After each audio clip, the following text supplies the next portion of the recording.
What's up, kings and queens? Hope you all are having a great day. So I was watching some YouTube videos, and another YouTuber, Shade Tree Surgeon, if you haven't heard of him, look him up, did a video about the 5 motorcycles that he'd like to one day purchase or like to make a return back to the market. And he also said, you know, for you riders up north who are getting this cold weather like I am, why don't you post something? So I decided I'd do that. Alright, 5 motorcycles that I would like to make a comeback on someday purchase on my own. Be right back.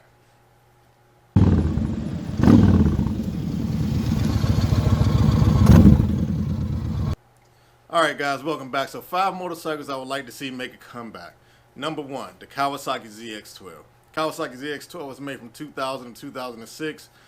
1200cc, pure sport bike. Big, but not too big like the ZX14. Still nimble enough to move around like those ZX10s, which it came out before the ZX10, and the smaller liter bikes like the 600s and everything like that. Great bike, great color. Actually, they even used that motorcycle in that corny Biker Boys movie that we all loved when we was in high school. Used that motorcycle in there. What was his name? Kid raced that ZX12 against whoever. Lawrence Fishburne's Hayabusa in that movie.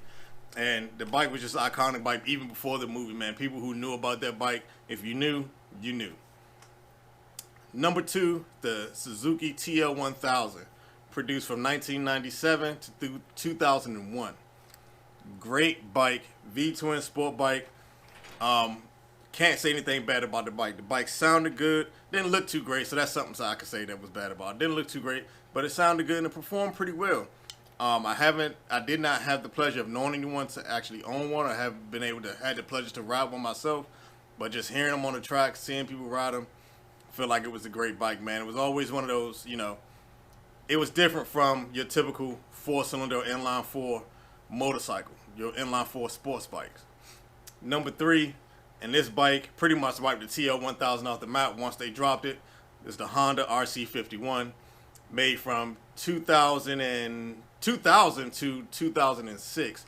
The Honda RC51 checked all the boxes. Had the power, had the ability, had the agility, and it also looked great. Still to this day, if you look up the Honda RC51, that is a bad-ass bike, and no one can deny that. Number 4, I have to be a little bit biased because I own one, and that is the Yamaha Raider, produced from 2008 to 2017. Yamaha Raider, hands down, one of the greatest cruisers out there that doesn't get the recognition it deserves. The 113 cubic inch motor, 1,854 cc's, the bike is pure genius. Yamaha, as they always do, like they make our pianos and our woodwind and brass instruments, they just knocked us out the park. But people did not give them the recognition that they deserve. I'd like to see this bike come back. Maybe if Yamaha were to go back to the drawing board, maybe bring it back as a liquid cool motor, a liquid cool 113, or just up it up a little bit with the 121 air cooled engine. I think it'd be great. I think people will really be receptive to it now and want to purchase it. And just, you know, Yamaha made a mistake of not really advertising the Yamaha Raider when it first came out.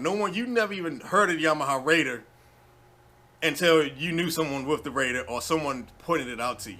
I think I only remember seeing like one commercial for a Yamaha Raider, like customize it or make it your own, something like that.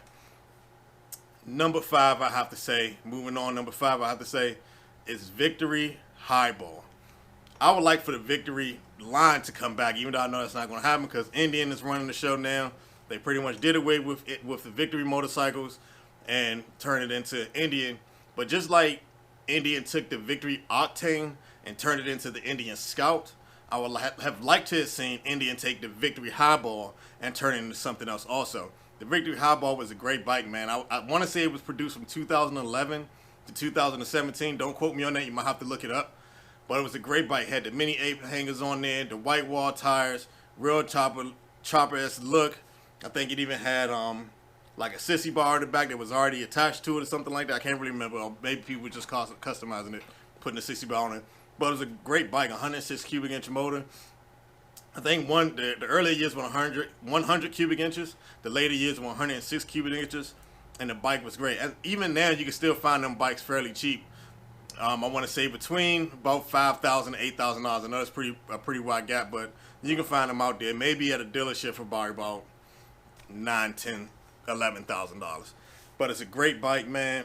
They sound awesome. There's a guy in my neighborhood that rides one. I haven't been able to catch up to him yet because I really would like to stop him and talk to him about his motorcycle.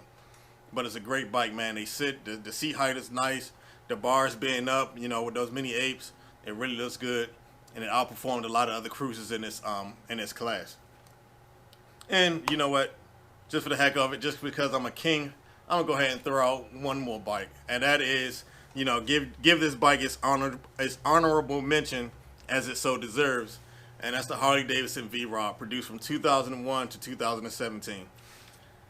I don't care what anyone says, the Harley Davidson V-Rod was possibly one of the best bikes Harley Davidson has ever produced. Problem with that was Harley produced that bike way too soon. When they brought it out, the people who I would have been interested in the bike, we were still in high school at the time. You know, 9th through 12th grade years, the high school years, we loved the bike when they unveiled it. I know all of my friends did. We all would say, if I ever get a cruiser, it's gonna be the V-Rod or it's gonna be the Suzuki Boulevard. Those are the only two cruisers we was ever concerned about. The N109Rs and the Harley Davidson V-Rod. If Harley would have waited a few more years, maybe 8 to 10 more years to bring that bike out, I feel like it would have sold more and it would have been more welcome to the community. Us graduating high school at the time, we were not about to afford no $20,000 motorcycle in 2005. Not before we buy our first piece of crop car. It just wasn't going to happen. Now that time has moved on, they stopped making them. We're older now. We're working and we can have the money. We can go out and purchase these bikes on the used market for great prices. I mean, you can find V-Rod muscles $8,000, $9,000, $10,000 and still be in perfect condition, low mileage, and maybe even have some customizations on it. Crap. Excuse me. So, with that being said, that's my list. I hope you guys drop your list also. I want to hear what your 5 motorcycles are that you'd like to make a comeback or be able to purchase one day for your own. Let me know. Again, I'm going to run that list down for you one more time. The Kawasaki ZX12, the Suzuki TL1000, the Honda RC51, the Yamaha Raider, and the Victory Highball. And an honorable mention of the Harley Davidson V-Rod. Those are my top bikes I would like to see come back.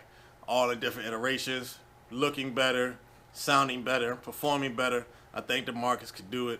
I think people be willing to purchase them now. Well, I know I'll be willing to purchase them now. So that's my list, guys. You guys be safe, kings and queens. Have a good night. Peace.